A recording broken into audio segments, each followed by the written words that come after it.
Bonjour à tous et bienvenue pour ce nouveau test. Aujourd'hui, on va parler de TRN pour changer un peu, mais on va parler des TRN TA3. Donc, tout d'abord, je tiens à remercier LucLZ qui me permet de les tester, donc vous avez le lien dans la description. Si jamais l'import, ça vous dérange, n'hésitez pas, ça arrivera très bientôt sur la boutique. Donc ça, c'est une bonne chose pour ceux qui seraient intéressés, mais directement en France. Donc ça arrive, en stock limité, mais ça arrive. Et donc, les TRN TA3, c'est un peu l'évolution, on va dire, hein. C'est sur la même base que les TRN MT4, mais avec un gros travail, notamment un driver en armature équilibrée de chez Knowles, donc ce qui fait que c'est un triple driver. Il vient un petit peu se mettre au-dessus donc des TA3, enfin des TA2, donc TA3, mais en fait c'est un peu différent. Ce qui fait que pour rappel, on a un driver de 10 mm en beryllium, en tout cas une couche de beryllium, avec un driver de titanium 6 mm, comme les TRN MT4 encore une fois, et donc une armature équilibrée Knowles pour aider à tout ça.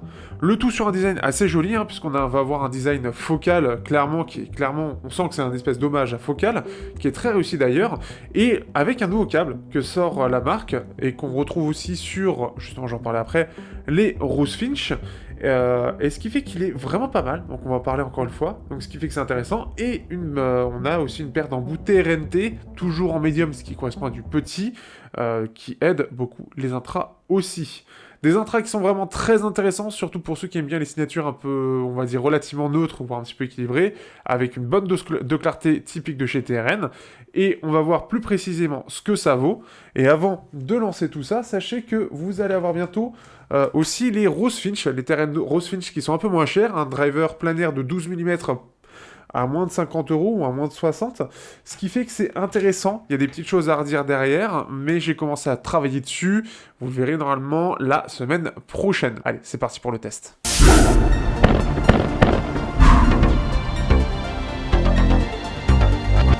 Du coup, pour le design, ces TRN TA3 sont vraiment très réussis. On va avoir une coque qui est en gros en plastique, pour faire simple, avec donc une façade donc qui est toujours en plastique, juste avec la zone centrale qui, elle, est en métal, et cet effet rond, en fait, vraiment typique des casques focales que l'on connaît particulièrement. On est toujours sur une connectique QDC, donc ça ne change pas, et on a donc une canule qui est en métal avec des embouts TRNT par défaut qui sont directement posés dessus, mais vous avez les autres embouts. Clairement, les embouts TRNT sont bien meilleurs, donc je conseille de les garder. J'ai vraiment même pas cherché à tester avec les autres, clairement c'est globalement meilleur, surtout vu la signature qu'il y a, je vous conseille pas forcément, et surtout pas les blancs, ça risque de piquer un peu à vos oreilles. Au-delà de ça, on a un très bon confort, ils sont vraiment très confortables, on est sur vraiment des bons intras qui sont bien faits là-dessus, donc très confortables. Ce qu'il y a de bien, c'est surtout le câble. Ici, pour moins de 60 €, on commence enfin à avoir des câbles de bonne qualité chez TRN, ça commence à être un standard, et ce qui fait que donc on a un câble tressé vraiment différent, mais de très très bonne qualité, vraiment souple, et en plus de ça, c'est un câble avec donc la partie jack qui elle se détache, assez dur, un peu dur que les premières versions j'ai l'impression, donc qui se détache et donc qui va permettre, et c'est inclus en plus de ça, de mettre du 3.5, du 2.5 et du 4.4 mm, donc les trois embouts sont inclus, donc c'est très très bien surtout pour des intras à 60 €. Ce qui fait que c'est très positif. On a vraiment une belle évolution au niveau du câble, et ce qui fait que ça aide vraiment pour un côté intra assez cohérent et de bonne qualité. Pour moins de 100 €, on a de plus en plus ce type de câble. Donc vraiment réussi. Globalement, il n'y a pas grand chose à dire, je trouve qu'ils sont confortables, qu'ils sont bien faits, il n'y a pas de réel défaut apparent visuellement, je les ai beaucoup utilisés, j'ai pas eu de soucis d'oreille. Vraiment positif dans tous les points de vue, c'est très réussi, c'est complet, il n'y a vraiment pas grand chose à dire.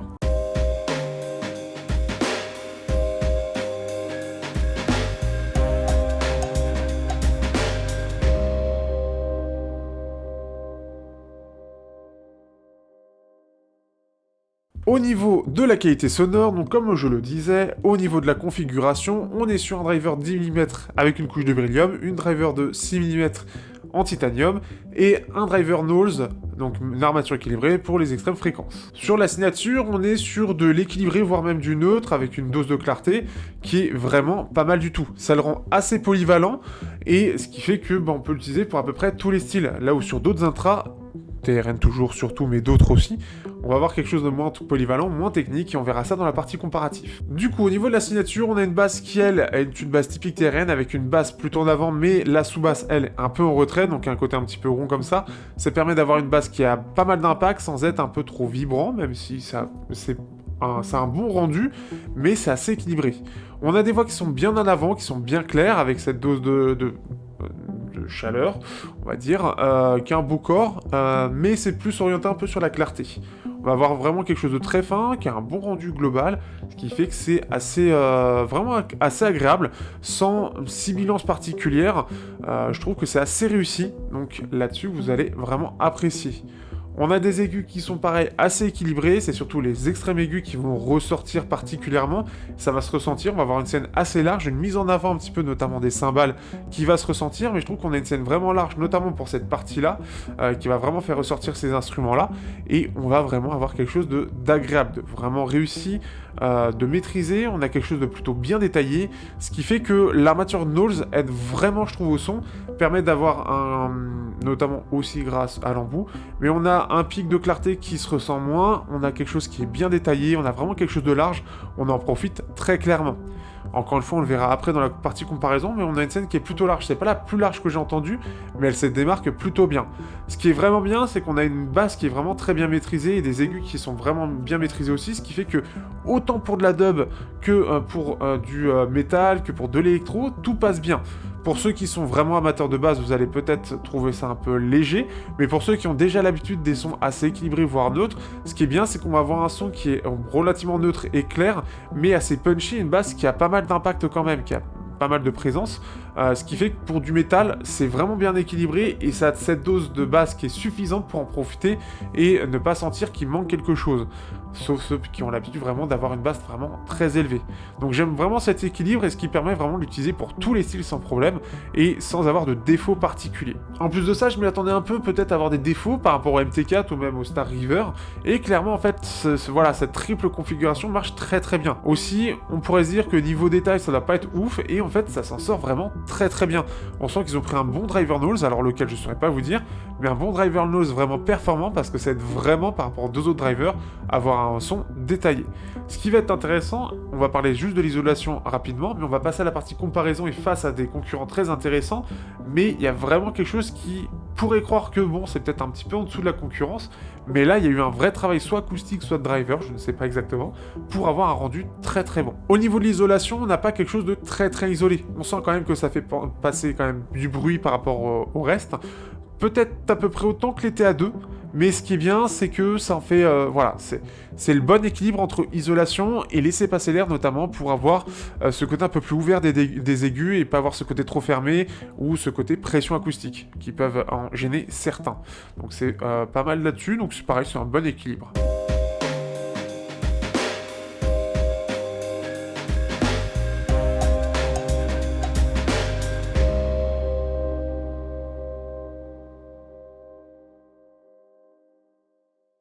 On va donc pouvoir maintenant parler côté comparaison pour donner un petit peu plus de précision sur tout ça. Et donc j'ai commencé tout de suite à comparer avec les TRN TA2. Vous les avez d'ailleurs sur le site aussi.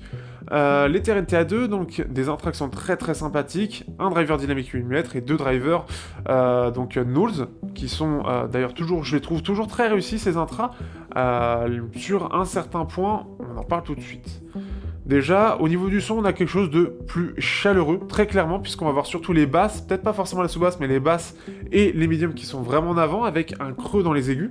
Mais on a une basse qui est moins percutante, on a moins d'aigus, globalement ça va se ressentir, donc ça peut parfois faire un côté un petit peu étouffé, un petit peu, comme s'il manquait un petit peu quelque chose dans les voix, mais c'est un côté vraiment très très chaleureux pour ceux qui apprécient ça. On sent qu'on a aussi ce pic de clarté qu'on peut voir dans la courbe de 10 kHz. Comme on a quelque chose de très chaleureux et ces aigus en retrait, on sent clairement qu'on a quelque chose qui va ressortir plus par rapport au reste du son. Par contre, c'est moins présent que face au TA3. Donc on a un côté un petit peu moins naturel sur ce pic-là, donc c'est pour avoir un ajout de détail globalement, ce qui fait que ça se ressent. Et forcément dans tout ça, vu que c'est un peu plus équilibré avec juste un petit pic de détail, on sent que la scène est moins large, donc on a un côté un peu plus intime. C'est vraiment pour ceux qui aiment bien les sons vraiment chaleureux, tout en gardant un côté détaillé, mais je trouve que c'est légèrement inférieur au TA3 de ce point de vue-là. On va avoir aussi les Tinifi T3+, que j'avais pas mal apprécié. Donc c'est un driver de 10 mm, on l'a à peu près fait voir 80 € aujourd'hui, voire peut-être 70. Et donc, ce qui fait que c'est pas mal connu pour ce côté neutre, un petit peu basseux. On sent clairement que c'est moins technique, c'est clairement moins détaillé, et puis on a un côté moins punchy au niveau de la basse, on a quelque chose de moins percutant, c'est plus rond, c'est un peu plus doux dans l'ensemble, dans la présentation, et on a quand même plus de sous-basse. On a une voix qui quand même est moins claire, moins fine, elle fait un peu plus lointaine aussi, comme si ça faisait un peu plus signature en V, et je trouve que dans l'ensemble c'est un peu moins naturel. On a vraiment quelque chose qui, face au TA3, ne tient pas à la comparaison. On va comparer à des intras que j'adore toujours autant, et qui sont aussi sur le site, les TRN ST5. TRN ST5, pour rappel, c'est le premier des intras à sortir avec ce driver de 10 mm avec cette couche de beryllium, et 4 armatures équilibrées, donc pas de nose particulièrement, mais plutôt de bonne qualité. On a une signature assez équilibrée qui met un petit peu en avant la basse, on a toujours ce pic de clarté qui est présent, on n'a pas d'embout TRNT qui est inclus dedans, on a toujours ce câble de bonne qualité, et ce qui fait que clairement on sent qu'on a clairement plus de basse, on a un côté très funky sur la basse quand même, c'est plus chaleureux, on a un médium qui est un peu plus en retrait, et une scène globalement qui quand même est plus large, on a vraiment cette signature qui est un peu plus dynamique globalement, on a une voix qui est plus ample, et je trouve qu'elle ressort mieux, et plus chaleureuse. En fait le fait qu'on ait un peu d'aigu en avant, enfin le pic qui est en avant et un peu plus de basse, on sent quand même que ça a un effet quand même de largeur qui se ressent plus. On a un aigu qui est quand même un petit peu plus en retrait, et parfois il y a un peu de simulance qui peut arriver. C'est très léger, c'est pas fatigant ou usant, mais on sent que le S ressort plus que la normale sur certaines chansons. Pour terminer, parce que j'ai un peu eu du mal à chercher des intras vraiment intéressants ou relativement proches, on va parler des casettes ZX, qui sont toujours très sympathiques dans son style. Donc c'est cette armature équilibrée et un driver de 10 mm, qui date un peu maintenant. On a une signature qui est en V, globalement, donc assez classique chez KZ, en V avec quelque chose de... des aigus qui sont plus en avant globalement. On a une basse qui est clairement plus profonde, on sent que c'est vraiment la sous-basse qui est vraiment plus présente. On a les médiums qui sont clairement en retrait, donc ça se ressent clairement. Un aigu qui est un peu plus perçant, et globalement on sent que c'est quand même moins détaillé, c'est moins fin, on a cet effet un peu de compression. Avec une scène qui est globalement un petit peu plus large, donc ça, le fait d'avoir une signature en V, ça permet d'amplifier ça. Ce qui est intéressant, c'est que soit on va avoir des intras qui vont être plus à privilégier sur des styles particuliers, donc par exemple les ST5 ou les ZX, c'est plus le côté métal, le côté fun, le côté on veut s'amuser. Les TA2, ce côté vraiment très chaleureux mais assez doux, parfait pour les longues sessions. Et les T3, eux, c'est du neutre mais pas hyper technique, forcément un seul driver. Ici, ce qui est bien, c'est qu'on a ce côté très relativement neutre mais assez technique, et ce qui est bien, c'est qu'on peut l'utiliser pour un peu tout. Après, quand on a en dessous, mais aujourd'hui il est un peu plus en retrait, on a les TRNVX. Les TRNVX ont un côté un peu plus clair globalement, rapidement, c'est histoire de dire, mais avec clairement un driver dynamique qui est moins bon. Il va plus être bon sur la sous-basse, mais le basse en lui-même, c'est pas hyper impactant, c'est pas percutant, mais c'est très très bien sur du classique par exemple. Ici, on a vraiment cet équilibre avec un peu tout, et c'est ça que j'apprécie beaucoup avec cet A3.